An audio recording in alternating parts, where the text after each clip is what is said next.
दोस्तों, स्वागत है हमारी कहानी अंधेरा कुआं भाग 2 में। गांव में अब डर का माहौल और भी गहरा गया था। कुएं के पास हुई घटनाओं ने सबको दहला दिया था। बच्चे बूढ़े तक रात को घर से बाहर निकलने से डरने लगे। औरतें चौपाल पर जाते वक्त भगवान का नाम जपती और जवान लड़के भी उस रास्ते से बचकर निकलते। लेकिन अरुण का जिगर और बढ़ गया था। अब उसके दिल में सिर्फ एक सवाल था, गुलाबों की आत्मा आखिर चाहती क्या है। उस रात अरुण ने अपने दोस्त महेंद्र को बुलाया। महेंद्र उसका बचपन का साथी था और दिल से बहुत बहादुर। लेकिन जब अरुण ने उसे योजना बताई तो उसका चेहरा पीला पड़ गया। पागल हो गया है तू? आधी रात को कुएं पर जाएगा?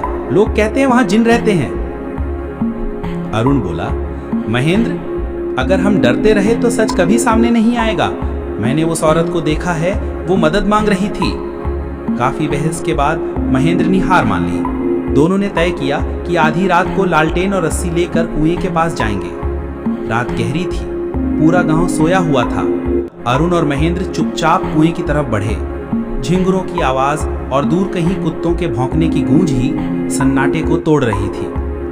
अरुण ने रस्सी कुएं में डाली और बोला, मैं नीचे उतरूंगा, तू ऊपर से रस्सी पकड़कर रखना। महेंद्र कांपते हाथों से रस्सी थामे खड़ा रहा। अरुण धीरे धीरे नीचे उतरने लगा। जैसे जैसे वो नीचे जाता, ठंडक बढ़ती जा रही थी। कुएं की दीवारों पर नमी और काई जमी हुई थी। अचानक अरुण का पैर फिसला और वो रस्सी से लटक गया। लालटेन झूलकर नीचे की ओर जा गिरी और बुझ गई। नीचे घुप अंधेरा हो गया। अरुण ने डर से आंखें बंद कर ली। तभी उसे लगा जैसे किसी ने उसके कंधे पर हाथ रखा हो। उसका पूरा शरीर कांप गया। अरुण ने हिम्मत करके आंखें खोली।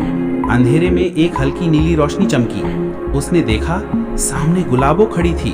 वही सफेद साड़ी, वही खून से सना चेहरा, लेकिन आंखों में दर्द था। उसने धीमी आवाज में कहा, अरुण, मुझे मुक्ति चाहिए, मुझे न्याय दिलाओ।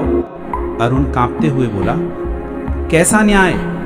गुलाबो की आंखों से खून के आंसू बह निकले। जिसने मुझे इस कुएं में ढकेला, उसकी आत्मा आज भी यहाँ कैद है। जब तक उसे सजा नहीं मिलेगी, मैं नहीं छूटूंगी। इतना कहकर वो अचानक गायब हो गई। अरुण घबराकर रस्सी खींचा और महेंद्र की मदद से ऊपर आ गया। उसका शरीर पसीने से भीग चुका था। अगले दिन अरुण सीधा दीनानाथ काका के पास पहुंचा। उसने सारी बात बता दी। काका ने लंबी सांस ली और बोले, बेटा, तूने बहुत बड़ी गलती की है। ठाकुर रणविजय की आत्मा अभी भी इस कुएं में बंद है। वो शैतान था, मरकर भी उसकी शक्ति कम नहीं हुई। अगर वो जाग गया तो पूरा गांव बर्बाद हो जाएगा। अरुण ने पूछा, तो क्या उपाय है? काका ने धीरे से कहा, उपाय है, लेकिन बहुत कठिन। तुझे महाकाली पाठ करना होगा। इसके लिए तू सीधे गांव के बाहर मंदिर के पुजारी आनंद बाबा के पास जा। अरुण उसी शाम मंदिर पहुंचा। आनंद बाबा बूढ़े साधु थे, लेकिन उनकी आंखों में अजीब तेज था। उन्होंने अरुण की बात सुनी और बोले, गुलाबो की आत्मा सच कह रही है। रणविजय की आत्मा कुएं में बंधी है, लेकिन वो साधारण भूत नहीं, एक तांत्रिक आत्मा है। मरने से पहले उसने तंत्र साधना की थी। अगर उसका वजूद जाग गया तो वो हर जीवित प्राणी का खून पीकर और भी ताकतवर हो जाएगा। अरुण घबरा गया, तो फिर उसे रोका कैसे जाए? बाबा बोले, महाकाली पाठ और तंत्र विधि से, लेकिन इसके लिए किसी निडर इंसान को कुएं के पास पूरी रात साधना करनी होगी। अरुण ने बिना सोचे हामी भर दी। इसी बीच गांव में डरावनी घटनाएं बढ़ने लगी। रात को घरों के दरवाजे अपने आप खुल जाते। बच्चों की नींद में चीख निकलती। औरतें कहती कि उनके गले पर कोई बैठा हुआ महसूस होता है। कई बार गांव वाले अचानक बेहोश हो जाते और उठने पर कहते कि उन्होंने लाल आंखों वाला आदमी देखा। सबको यकीन हो गया कि कुएं की बुरी शक्ति जाग रही है। गांव वाले अरुण पर गुस्सा करने लगे। ये सब तेरे कारण हो रहा है, तूने कुएं में उतरकर उसे जगा दिया। लेकिन अरुण डटा रहा। फिर वो रात आई। अरुण ने बाबा से मंत्र और रक्षा सूत्र लिया। महेंद्र उसके साथ था, लेकिन बाबा ने कहा, साधना अकेले करनी होगी, कोई साथ रहा तो उसकी जान भी जा सकती है। अरुण लालटेन और बाबा की दी हुई ताबीज लेकर कुएं के पास पहुंचा। आधी रात को उसने मंत्रोच्चार शुरू किया। शुरुआत में सब शांत था, लेकिन फिर अचानक तेज आंधी चलने लगी। पेड़ों से पत्ते टूटकर उड़ने लगे। कुएं से अजीब गुर्राने की आवाज आई। अरुण का गला सूख गया, लेकिन वो मंत्र पढ़ता रहा।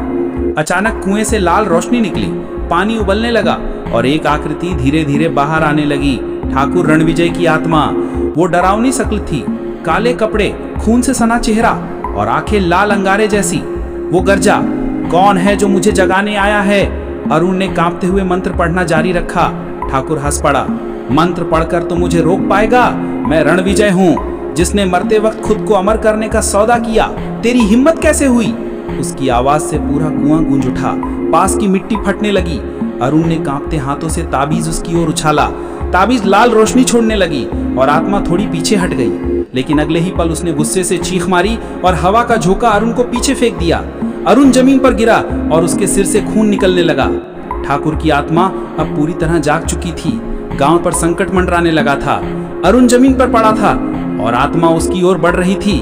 क्या अरुण उसकी पकड़ से बच पाएगा? क्या गुलाबों की आत्मा उसे बचाएगी या फिर रणविजय की शक्ति गांव को खा जाएगी?